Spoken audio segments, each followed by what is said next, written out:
So hello guys, welcome back to my channel polytechnic सफर में आप लोगों का स्वागत है। तो आज मैं लेकर आया हूँ पॉलिटेक्निक एंट्रेंस एग्जाम के लिए फिजिक्स का मोस्ट इंपॉर्टेंट क्वेश्चंस। और ये मोस्ट इंपॉर्टेंट क्वेश्चंस क्यों है? क्योंकि ये क्वेश्चंस 2023, 2024 और 2025 में पूछे गए हुए क्वेश्चन है। ठीक है, तो इन क्वेश्चंस को आप लोग जरूर से जरूर देख लीजिए क्योंकि ये आपके लिए very very most important question है। तो चलिए, आपका ज्यादा समय नहीं बर्बाद करता हूं, मैं लेकर चलता हूं टॉपिक पर। तो सबसे पहला क्वेश्चन आपके सामने आ चुका है, तो इस क्वेश्चन का जवाब आप लोगों को देना है। तो ये क्वेश्चन क्या कह रहा है? सिंपल क्वेश्चन है।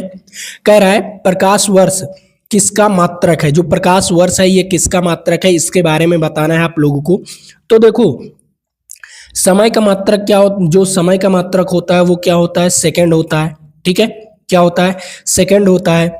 और प्रकाश की तीव्रता का मात्रक क्या होता है? आप लोग बताइए, प्रकाश की तीव्रता का मात्रक क्या होता है? और द्रव्यमान का मात्रक होता है, द्रव्यमान का मात्रक क्या होता है? केजी। ठीक है, द्रव्यमान का मात्रक क्या होता है? केजी। ठीक है, और प्रकाश की तीव्रता का मात्रक आप लोग बताइए। ठीक है, और उसके बाद देखो, जो प्रकाश वर्ष है, प्रकाश वर्ष का मात्रक होता है दूरी। क्या होता है? कौन सी मात्रक होती है? दूरी मात्रक होती है। ठीक है, इसका राइट आंसर क्या हो जाएगा?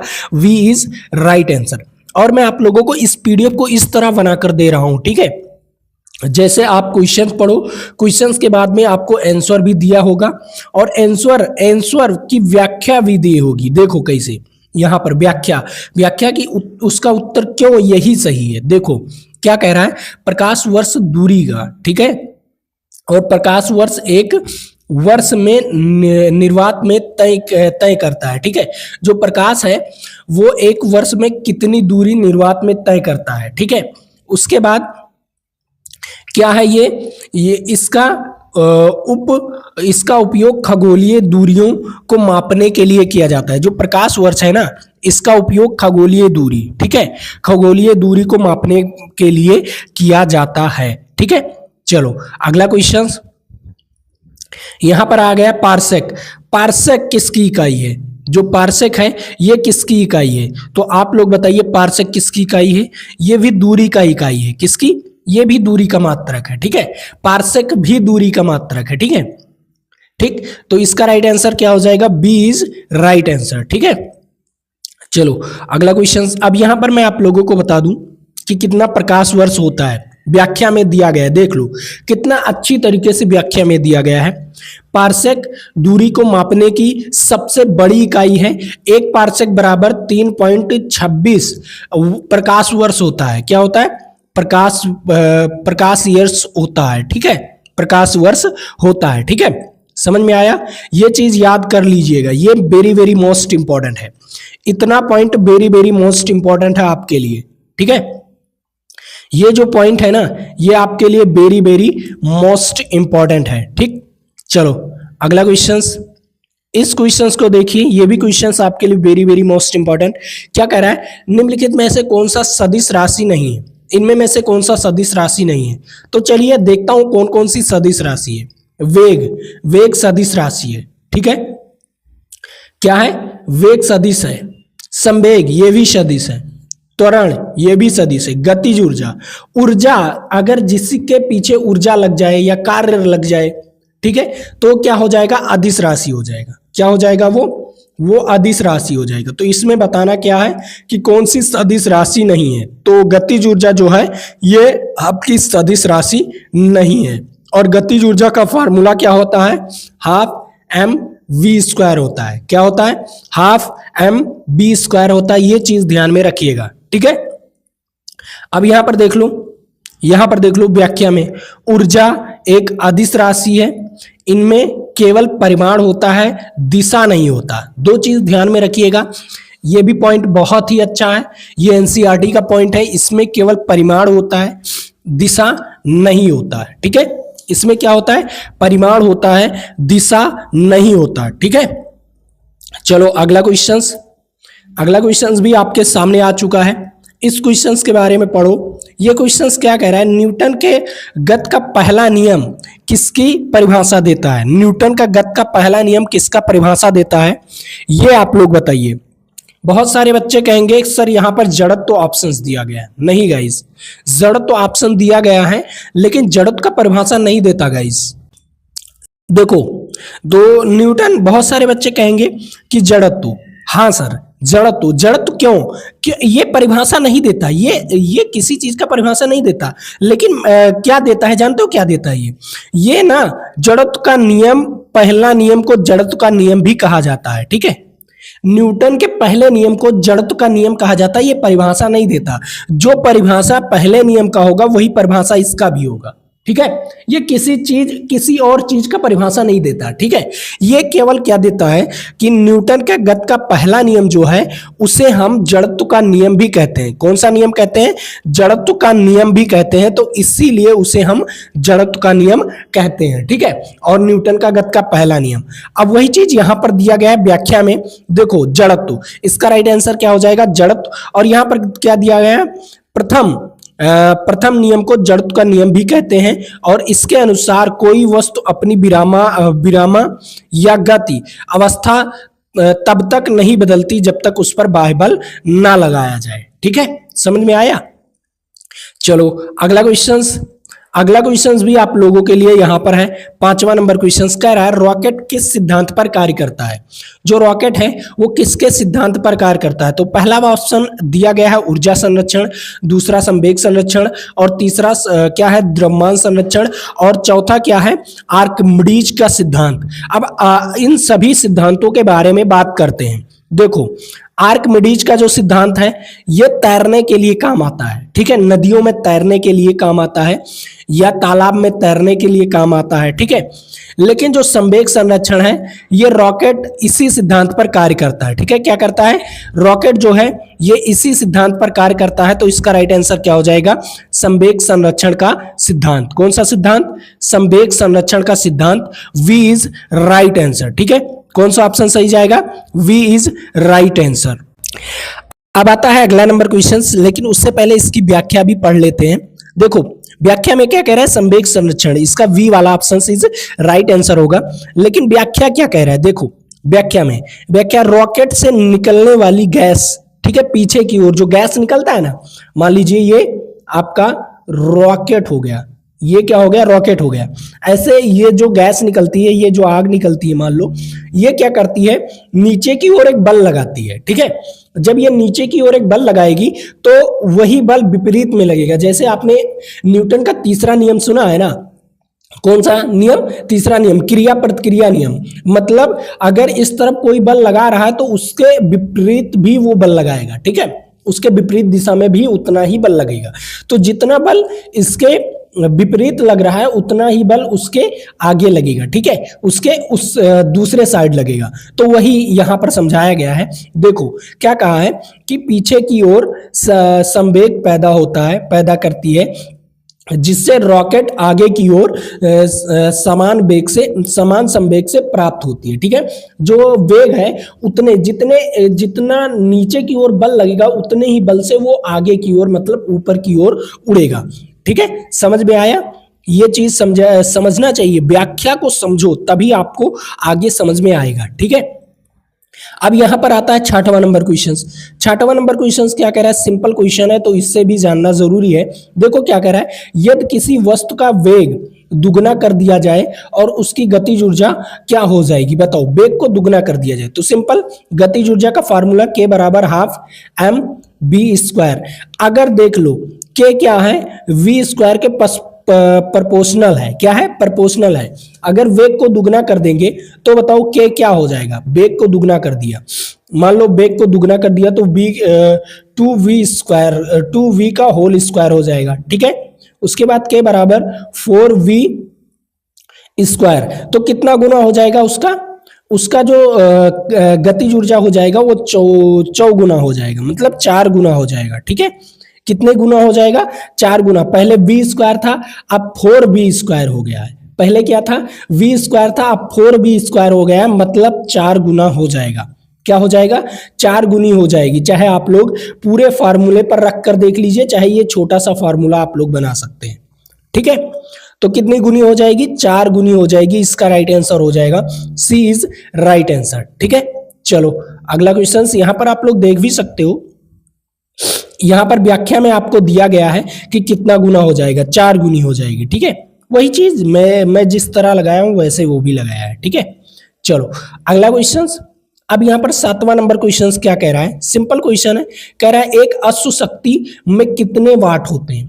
एक अश्व शक्ति मतलब एक हाथ पावर में कितने वाट होते हैं, तो आपको बताना है कितने वाट होते हैं। देखो 746 वाट होते हैं। एक हाथ पावर मतलब एक एचपी में कितने हाथ पावर मतलब कितने वाट होते हैं, कितने वाट होते हैं 746 वाट। कितने वाट 746 वाट होते हैं। ये चीज याद रखना। जो आपने आपने अपने घर में मोटर लगा होता है ना, छोटा वाला, पानी को टैंक में चढ़ाते हैं, जैसे जो नहाने वाला रहता है ना, टोटी वगैरह में से पानी आता है ऊपर से, वो क्या है टैंक में चढ़ाने के लिए छोटा वाला मोटर लगा रहता है।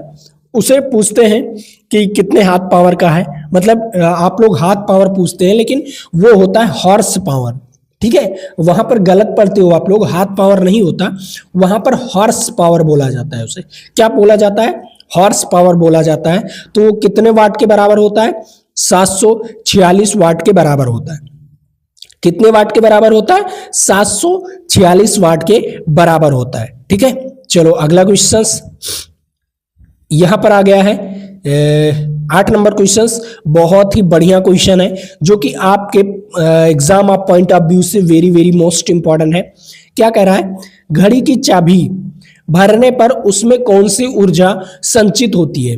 घड़ी, कोई घड़ी है, उसकी चाबी को भरने में उसमें कौन सी ऊर्जा संचित होती है, इसके बारे में आपको बताना है। कौन सी ऊर्जा संचित होती है, 30 सेकंड के अंदर आप लोग बताइए। 30 सेकंड के अंदर आप लोग बताइए, ठीक है। ठीक है, तो उसमें देख लो, मान लीजिए कोई भी चाबी भरते हो, ठीक है, चाबी भरते हो तो उसमें स्प्रिंग लगी होती है। मान लो ऐसे स्प्रिंग लगी है और यहाँ पर वो चाबी भरने वाला कोई भी चीज लगा है, चाबी भरने वाला ऐसे बना होता है, ठीक है। इसमें चाबी लगाए आप और इसको घुमाए ऐसे, ठीक है। घुमाने के बाद ये स्प्रिंग क्या होगी, घूमेगी, स्प्रिंग घूमेगी।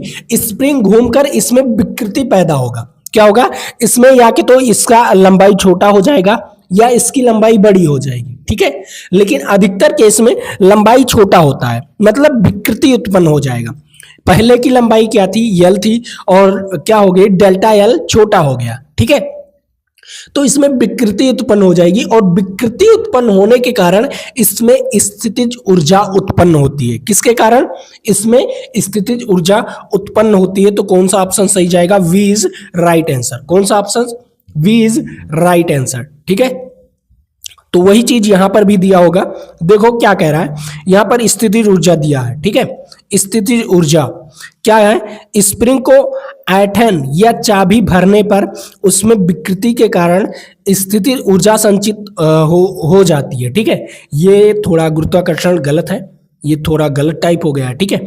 अब यहां पर है तक है, ठीक है, स्थितिज ऊर्जा हो जाती है, ठीक है।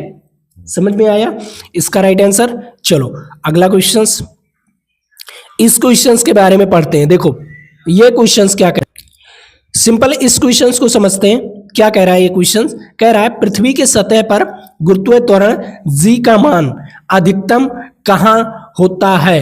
पृथ्वी के सतह पर गुरुत्वीय त्वरण जी का मान अधिकतम कहां होता है, ये चीज ध्यान में रखिएगा। आपको ऑप्शंस दिया गया है, कौन सा ऑप्शन दिया गया है, विषुवत रेखा पर, ध्रुवों पर, या पृथ्वी के केंद्र पर, या पहाड़ों पर। पहाड़ों पर जाओगे तो जी का मान कम ही होगा, ठीक है।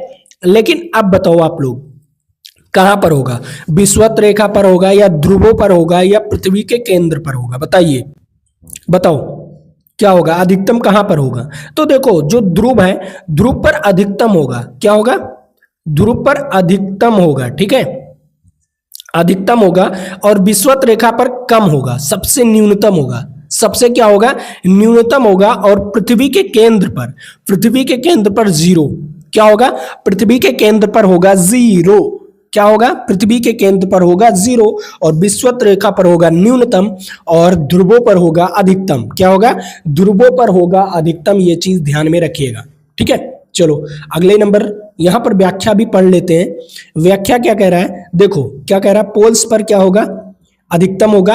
और क्या पृथ्वी की पूरी तरह गोल नहीं है, ठीक है, पृथ्वी पूरी तरह गोल नहीं है, या ध्रुवों पर चपटी है और ध्रुवों पर त्रिज्या कम होने के कारण जी का मान क्या होता है, वो अधिक होता है। ठीक है, क्या होता है, जी का मान अधिक होता है। ठीक है, चलो अगले नंबर क्वेश्चंस पर लेकर चलता हूं।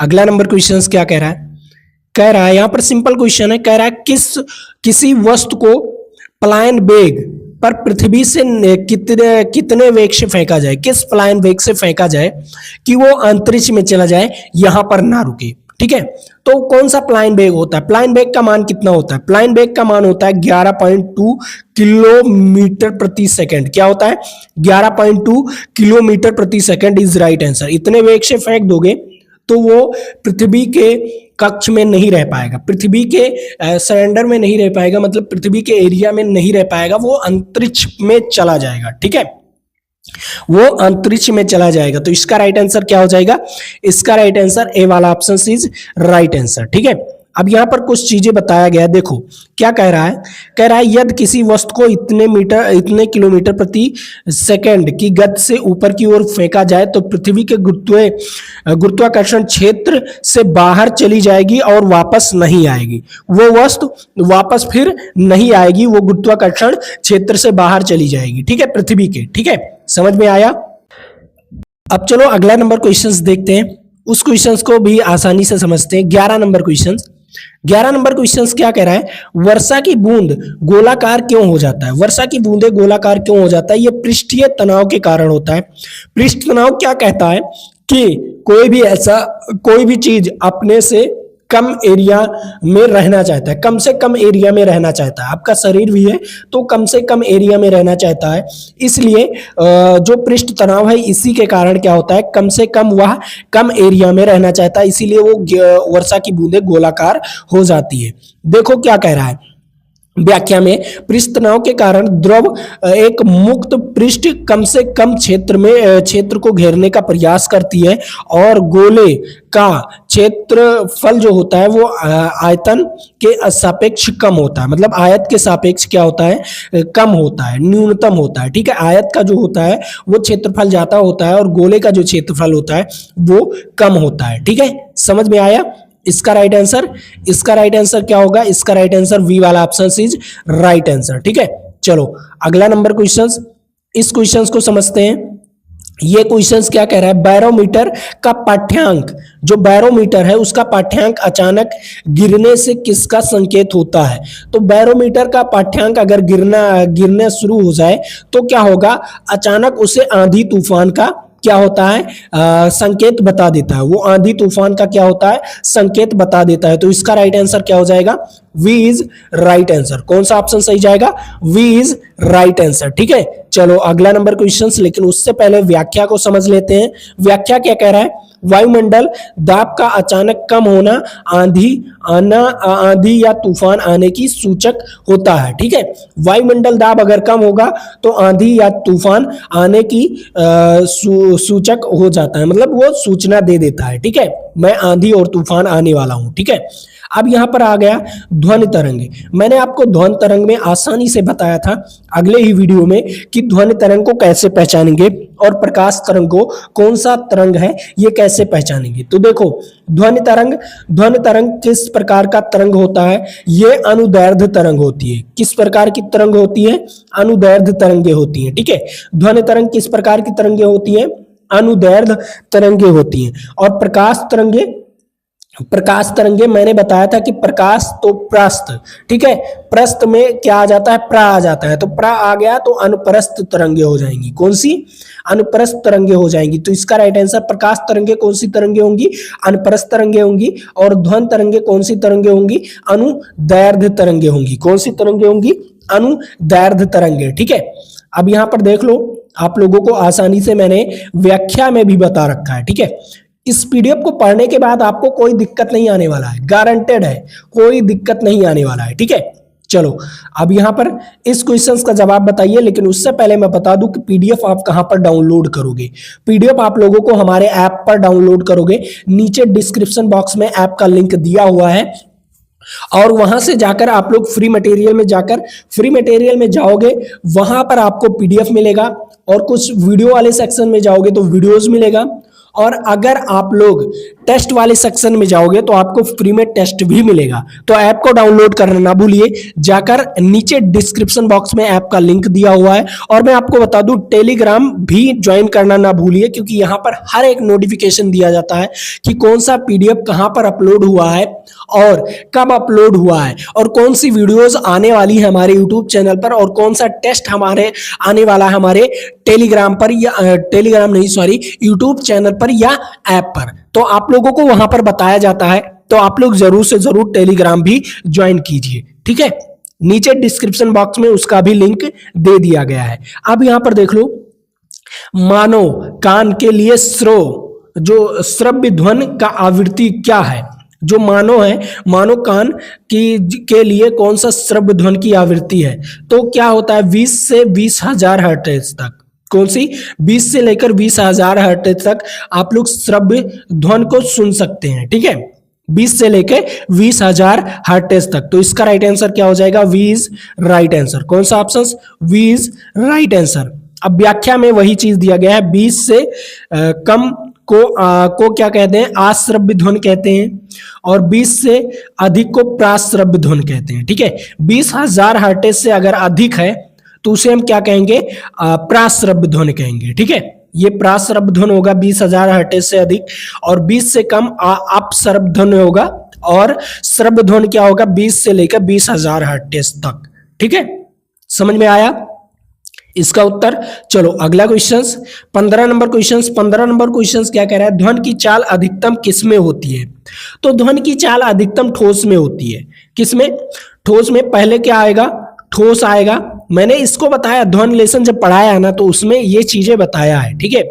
ठोस आएगा, उसके बाद सबसे अधिकतम ठोस में, फिर जल में, फिर किस में? वायु में, और निर्वात में कुछ भी नहीं। निर्वात में कुछ भी नहीं होता, ठीक है। तो इसका राइट आंसर क्या होगा? सबसे अधिकतम किस में होगा? ध्वनि की चाल ठोस में सबसे अधिकतम होगा, ठीक है। सी इज राइट आंसर, ठीक। चलो अगला क्वेश्चन, यहां पर क्या कह रहा है? किस ताप पर सेल्सियस और फ़ारेनहाइट का पैमाना का मान समान होता है? किस ताप पर? वो -40 डिग्री होता है। आप लोग भी चेक कर सकते हो इसी सूत्र पर। देखो क्या है, C/5 बराबर F - 32/9, ठीक है। अब सेल्सियस और फ़ारेनहाइट को बराबर करना है, तो सिंपल आपको क्या करना है, या सेल्सियस को फ़ारेनहाइट में बदल दीजिए या फ़ारेनहाइट को सेल्सियस। ये तो दोनों को बराबर करने के लिए आपको क्या, C बराबर F कर दीजिए या F बराबर C कर दीजिए। इसके चाहे F के स्थान पर C रख दीजिए या C के स्थान पर F रख दीजिए, तो सिंपल है। चलिए मैं क्या कर देता हूँ, C के स्थान पर F के स्थान पर C रख देता हूँ। तो यहाँ पर क्या हो जाएगा? 9C, और यहाँ पर 5 से गुणा होगा, और F के स्थान पर हम क्या लिख सकते हैं? F के स्थान पर C लिख दिया और -32, ठीक है। अब यहाँ पर गुना करो तो 9C बराबर क्या हो जाएगा? माइनस क्या हो जाएगा? 5C, और क्या हो जाएगा? अगर 32 को गुणा करोगे 5 से तो क्या हो जाएगा? 5 चौक 20, 5 दूनी 10 के 0 हासिल आया 1, और 5 तिहाई 15 और 1 16, ठीक है। 160। तो क्या हो गया? आया क्या आपका? 9C। क्या आया यहाँ पर? 9C बराबर 5C माइनस 160, ठीक है। अब इसे 9C, इसे 5C को 9C से माइनस कर देंगे, तो 9C माइनस 5C बराबर -160, ठीक है। अब यहां पर क्या हो जाएगा? 4C बराबर -160, तो 4C माइनस 160, ठीक है। बस यहीं पर आपको लगा लेना है। क्या आया आपका? यहां पर आया 4C बराबर -160, ठीक है, -160। तो C बराबर कितना आ जाएगा? -160 बटे क्या आ जाएगा? 4, और 4 चौक 16 -40 कितने पर होगा? -40 पर क्या हो जाएगा? क्या हो जाएगा? दोनों बराबर हो जाएंगे। -40 डिग्री सेल्सियस या -40 फ़ारेनहाइट पर क्या हो जाएगा? दोनों बराबर हो जाएंगे। क्या हो जाएंगे? दोनों बराबर हो जाएंगे, ठीक है। वही चीज यहां पर भी दिया गया है, देख लो क्या दिया गया है, वही चीज यहां पर भी दिया गया है। सिंपल, आपको सिंपल में दे दिया गया है, लेकिन मैंने आपको लगाकर बताया कैसे लगेगा। आपको अगर इस पूरे सवाल को लिखना है तो वीडियोस को पॉज करके आप लोग लिख सकते हो, कोई दिक्कत नहीं है, ठीक है। चलो अब यहाँ पर 17 नंबर क्वेश्चन क्या कह रहा है? 17 नंबर, स्वस्थ मनुष्य के शरीर का तापमान कितना होना चाहिए? स्वस्थ मनुष्य के शरीर का तापमान बताओ, सभी लोग बताओ, स्वस्थ मनुष्य के शरीर का तापमान कितना होना चाहिए? तो देखो यहां पर बहुत सारे बच्चे भटक जाएंगे, ठीक है। क्या है स्वस्थ मनुष्य का जो शरीर का सामान्य ताप कितना होता है? तो देखो सबसे पहले तो 37 डिग्री सेल्सियस तो होता ही है, तो ये वाला ऑप्शन तो सही है। आपका यहां पर लिखा है 98 डिग्री सेल्सियस लिखा हुआ है। अब देखो यहां पर कितना होता है? 98.6 फ़ारेनहाइट होता तो ये भी सही होता। क्या होता? 98 डिग्री से क्या होता? 98.6 फ़ारेनहाइट होता तो क्या होता? ये भी सही होता, लेकिन यहां पर सेल्सियस दिया गया तो ये गलत हो गया। ये सही है, ये गलत हो गया। और 310 केल्विन, इसे केल्विन में बदल कर देख लेते हैं। 37 डिग्री सेल्सियस को केल्विन में बदल कर देख लेते हैं। तो केल्विन में बदलने के लिए क्या होता है? केल्विन में बदलने के लिए सिंपल क्या होता है? देखो सिंपल C बराबर क्या होता है? के माइनस 273। अब ये क्या है? 37 केल्विन, और ये माइनस 200 इधर आएगा प्लस 273, ठीक है, बराबर के। अब यहां पर 273 को प्लस करेंगे तो 310 केल्विन। हाँ ये भी ऑप्शन सही है सर, ये भी ऑप्शन सही है। तो क्या हो जाएगा? ए और सी दोनों सही है। कौन सा ऑप्शन? ए और सी दोनों सही है, ठीक है। डी वाला ऑप्शन इज राइट आंसर, ए और सी दोनों सही है, ठीक है। कितना है? ए और सी दोनों सही है। समझ में आया? इस क्वेश्चन का राइट आंसर समझ में आया? चलो अगला क्वेश्चन। अब इस क्वेश्चन को क्या कह रहा है? आकाश का रंग नीला क्यों दिखाई देता है? बताओ आकाश का रंग नीला क्यों दिखाई देता है? प्रकाश के प्रकिरणन के कारण। किसके कारण? प्रकाश के प्रकिरणन के कारण आकाश का रंग नीला दिखाई देता है। C is right answer. कौन सा option? C is right answer, ठीक है। चलो अगला क्वेश्चन, उत्तल लेंस की क्षमता होती है, बताओ उत्तल लेंस की क्षमता, जिसकी फोकस दूरी माइनस में होगी वो माइनस होगा। तो देखो जो उत्तल लेंस है उसकी फोकस दूरी क्या होती है? प्लस में होती है, तो फोकस दूरी प्लस में होती है तो धनात्मक होती है। उत्तल लेंस की क्षमता क्या होती है? धनात्मक होती है, ठीक है। ए इज राइट आंसर। चलो अगला क्वेश्चन, यहां पर वाहनों में पीछे की दृश्य देखने के लिए किस दर्पण का प्रयोग किया जाता है? उत्तल या अवतल? बताइए, उत्तल या अवतल? बताओ सभी बच्चे, किस दर्पण का प्रयोग किया जाता है? उत्तल दर्पण का प्रयोग किया जाता है। किसका? उत्तल, क्योंकि उत्तल क्या करता है? वो ना जो बड़ी गाड़ियों को छोटे में दिखा देता है, बड़ी चीजों को छोटे में दिखा देता है। तो इसका राइट आंसर क्या हो जाएगा? इसका उत्तल दर्पण हो जाएगा, ठीक है। समझ में आया? सी इज राइट आंसर। निकट दृष्टि दोष को दूर करने के लिए किस लेंस का प्रयोग किया जाता है? अब बताओ जब निकट दृष्टि दोष क्यों होता है? उसे निकट की वस्तुएं स्पष्ट दिखाई देती हैं परंतु दूर की वस्तुएं स्पष्ट नहीं दिखाई देती, ठीक है। निकट दृष्टि दोष क्या होता है? निकट की वस्तुएं स्पष्ट दिखाई देती हैं परंतु दूर की वस्तुएं स्पष्ट नहीं दिखाई देती, तो उसमें कौन सा लेंस का प्रयोग किया जाता है? अवतल लेंस का प्रयोग किया जाता है। किस लेंस का प्रयोग किया जाता है? अवतल लेंस का प्रयोग किया जाता है। वी इज राइट आंसर, ठीक है। यहां पर देखो सबसे मेन पॉइंट, निकट दृष्टि दोष में प्रतिबिंब रेटिना से पहले बनता है, ठीक है। रेटिना से पहले बनता है, जिससे रेटिना पर बनने के लिए अपसारी लेंस का प्रयोग करते हैं, ठीक है। अपसारी लेंस का प्रयोग करते हैं अवतल, ठीक है। अब यहां पर आ गया 22 नंबर क्वेश्चन। 22 नंबर क्वेश्चन कह रहा है प्रतिरोध का मात्रक क्या होता है? प्रतिरोध का मात्रक मैंने ऑलरेडी बताया, ओम होता है, ठीक है। प्रतिरोध का मात्रक ओम होता है। सी इज राइट आंसर, ठीक है। चलो अगला क्वेश्चन, यहां पर विद्युत बल्ब का फिलामेंट किस धातु से बना होता है? आपने 10 वाला बल्ब देखा होगा ना, इसे 100 वाट वाला बल्ब, ठीक है, ऐसे रहता है 100 वाट वाला बल्ब, ऐसे ऐसे और यहां पर ऐसे ऐसे ऐसे ऐसे फिलामेंट लगा होता है, ठीक है। ये सूर्या का बल्ब आता था ना, एक सूर्या कंपनी का, वही ना 100 वाट वाला बल्ब, ठीक है। तो 100 वाट वाला बल्ब में जो ये फिलामेंट है, ये वाला जो फिलामेंट है, कलर बदल के बता रहा हूं, ये वाला जो फिलामेंट है, ये वाला जो फिलामेंट है, ये किस चीज का बना होता है? ये टंगस्टन का बना होता है। किसका बना होता है? टंगस्टन का बना होता है। C is right answer. किस चीज का बना होता है? टंगस्टन का बना होता है। C is right answer. ठीक है, समझ आया? चलो अगला क्वेश्चन। और टंगस्टन कितने उच्च डिग्री सेल्सियस पर गर्म होते हैं? देखो, टंगस्टन का गलनांक लगभग 3400 डिग्री सेल्सियस, इसलिए ये पिघलने बिना प्रकाश देते हैं। ठीक है, ये पिघले बिना प्रकाश देते हैं, ये पिघलते नहीं जल्दी। ठीक है, 3400 डिग्री सेल्सियस तक गर्म करोगे तब जाकर ये पिघलना शुरू होगा। ठीक है, उसके बाद घरों में विद्युत उपकरण किस क्रम में जोड़े जाते हैं? तो श्रेणी क्रम में जोड़ोगे तो आपके जो, अगर एक बल्ब खराब हुआ तो आपका सारा घर का लाइट बंद हो जाएगा। लेकिन अगर उसे समांतर क्रम में जोड़ोगे तो अगर एक बल्ब खराब हुआ तो कोई दिक्कत नहीं आने वाला, तो समांतर क्रम में जोड़ा जाता है। किस क्रम में? समांतर क्रम में जोड़ा जाता है। ठीक है, वी इज राइट आंसर। ठीक है, चलो अगला क्वेश्चन। 1 किलोवाट घंटा ये क्या होता है? देखो, 1 किलोवाट, W बराबर PT। ठीक है, ये किलोवाट हो गया और ये घंटा हो गया, मतलब ये कार्य के बराबर होगा। किससे? ऊर्जा के बराबर होगा। तो इसका राइट आंसर क्या हो जाएगा? वी इज राइट आंसर, ऊर्जा के बराबर होगा। ठीक है, समझ में आया?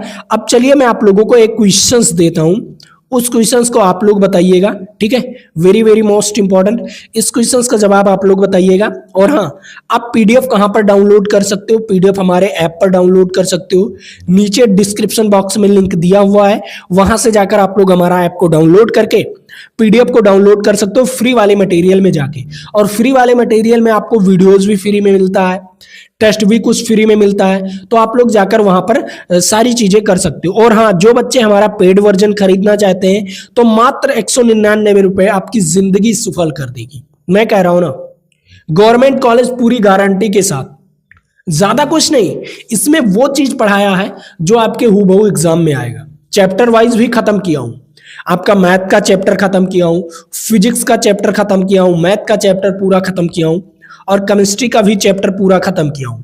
मतलब ये तीनों सब्जेक्ट आपके पूर्ण रूप से खत्म है और वो टॉपिक पढ़ाया गया है कि एक एक पॉइंट वहां पर पढ़ाया गया है। ठीक है, और हाँ, मात्र 199 रुपए में, ये 299 का कोर्स था और मात्र 199 में अभी ऑफर चल रहा है, तो जाइए आप लोग खरीद सकते हो। तो जाइए ना, आप लोग अभी खरीद सकते हो। और टेस्ट, इसमें टेस्ट भी इंक्लूड है, और इतना टेस्ट इंक्लूड है तो आप देते देते ना थक जाओगे। ठीक है, लेकिन खत्म नहीं होगा टेस्ट, तो आप जाइए टेस्ट दीजिए, टेस्ट से आपका रैंक अच्छा होगा और आपका कॉन्फिडेंस अच्छा होगा। ठीक है, तो चलिए आज के लिए इतना ही। जय हिंद, जय भारत। फिर मिलेंगे आपके साथ अगले वीडियो में। और हाँ, इस क्वेश्चंस का जवाब हमें कमेंट बॉक्स में बताइएगा।